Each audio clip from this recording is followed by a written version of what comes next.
Hello everybody and welcome back! Well, maybe not back necessarily, but welcome to my hero rework of Grim.Exe. Now, a lot of people were and still are giving him hate because he is the only carry in the game that was, I guess they're saying, entirely oversized. So, you know, things wouldn't miss him when he activated his deflector shield, which took a bit of skill to know when and where to activate in order to gain the mana. But I believe that one particularly has more issues than just knowing when and where to use it. Personally, I think the deflector shield was underpowered, in my opinion. And that'll be one thing I will be touching on in this video. And then a few small details in this kit that I wouldn't mind seeing tweaked, not changed, because I personally liked the way his kit ran. I really did. Because it was good to play defensively with, and if you really wanted to push offensively, you could. He was a really versatile carry. And you could build him literally however you felt. You felt like building him as a caster. You could build him as a caster. You felt like building him as a tank, which as a carry doesn't seem like the greatest idea until you realize how much CC he actually has. So basically it's an extra CC tank that deals decent damage, which I only did a couple times just to take around with. I'm not gonna lie, I did it because I thought it was nice. And then you could build him as a straight carry, and he would have more defense than any of the other ones.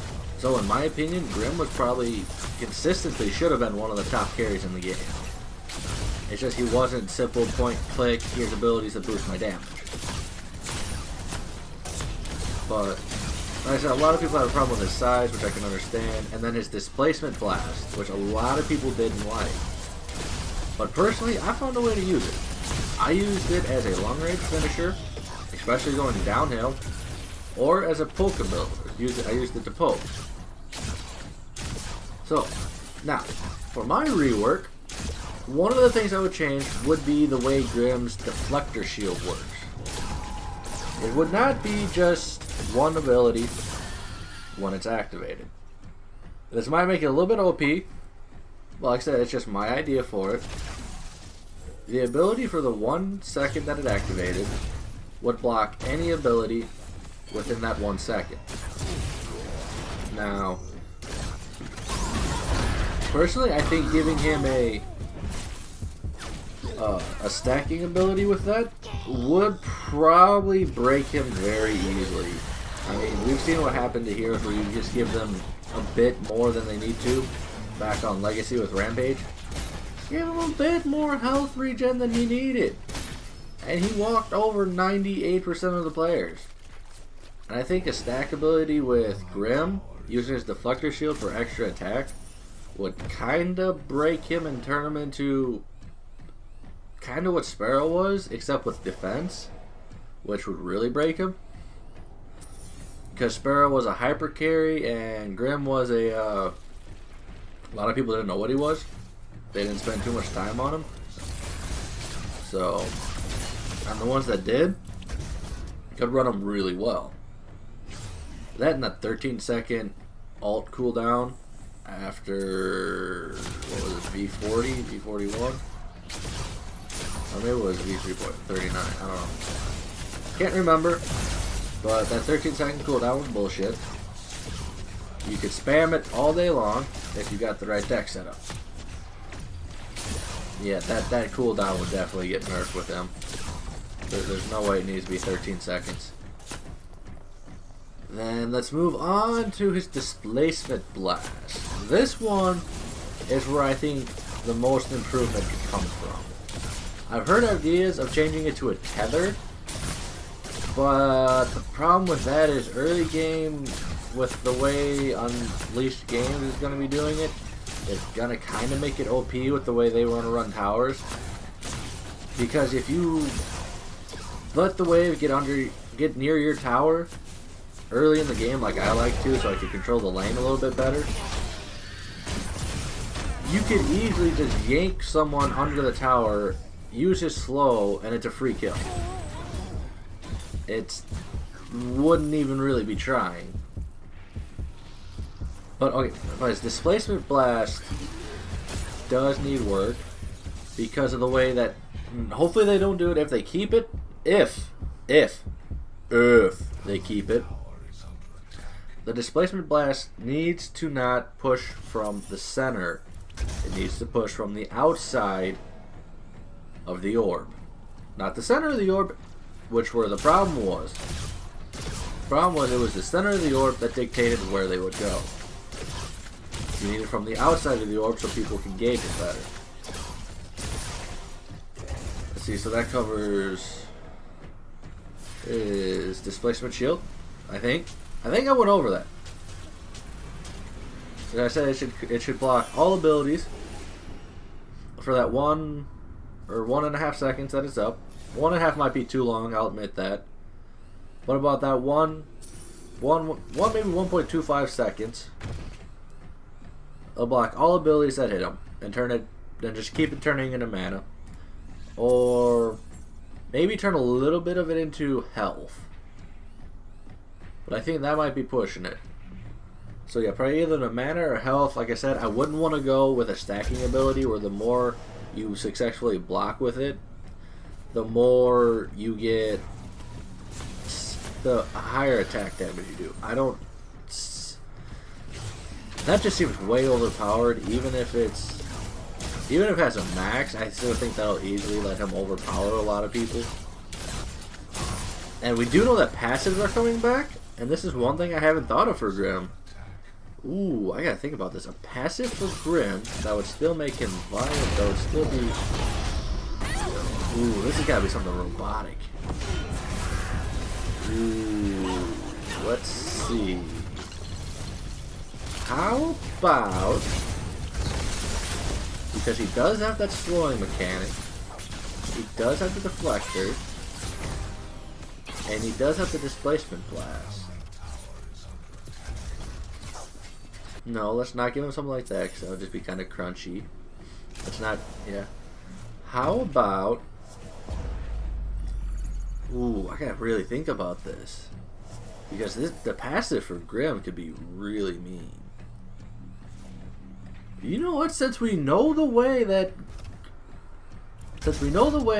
Grim got EXE was through gambling, why don't we give the passive a gambling type skill for a passive?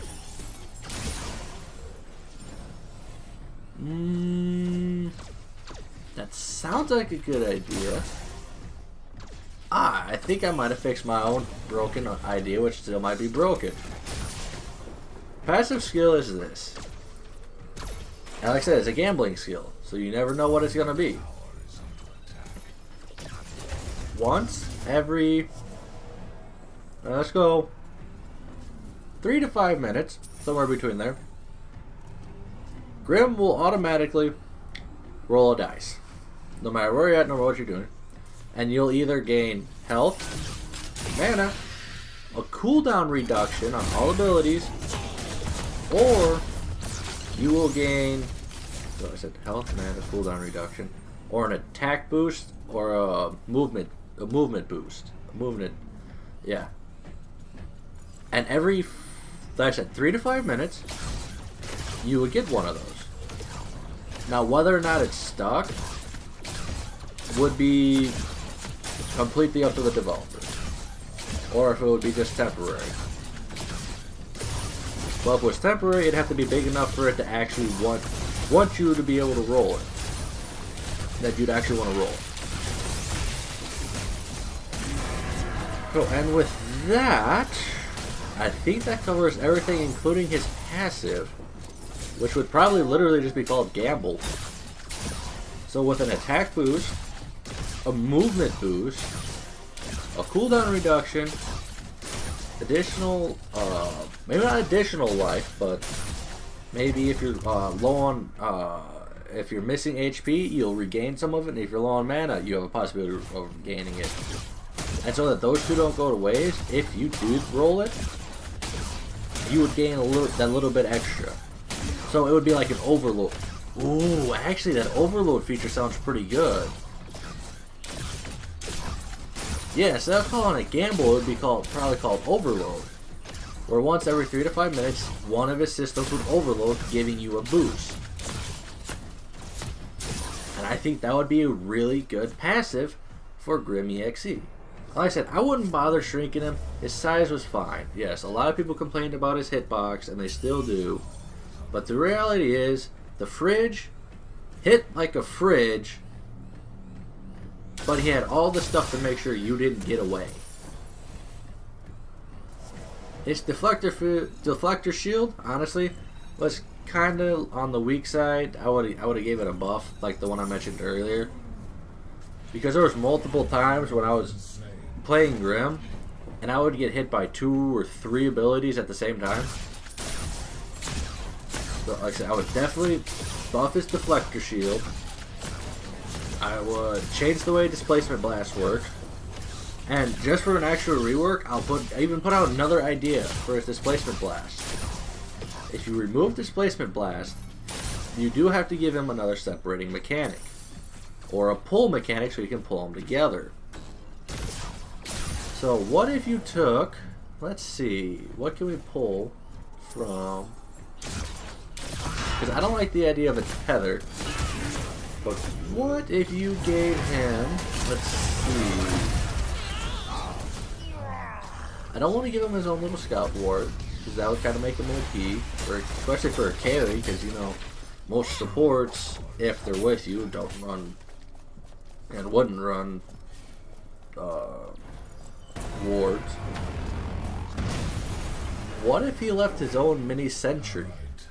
Something that did low damage, and would ping heroes. No, maybe not ping heroes, but it left his own left a sentry that wouldn't ping heroes, but would do small amounts of damage.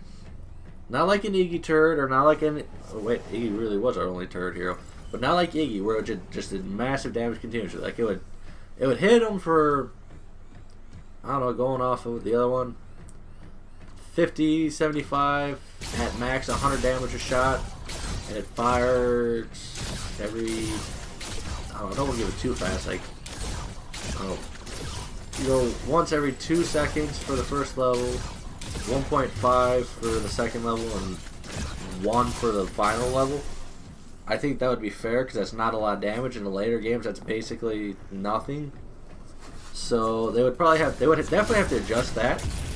But I think a rework with this would be really good. It'd be really fun to play, and you would be that defensive carry. So I'm gonna leave it at that. That is my defense. That is my rework for Grim.Exe without nerfing his size or anything he can do. This will be Jedi Master signing off.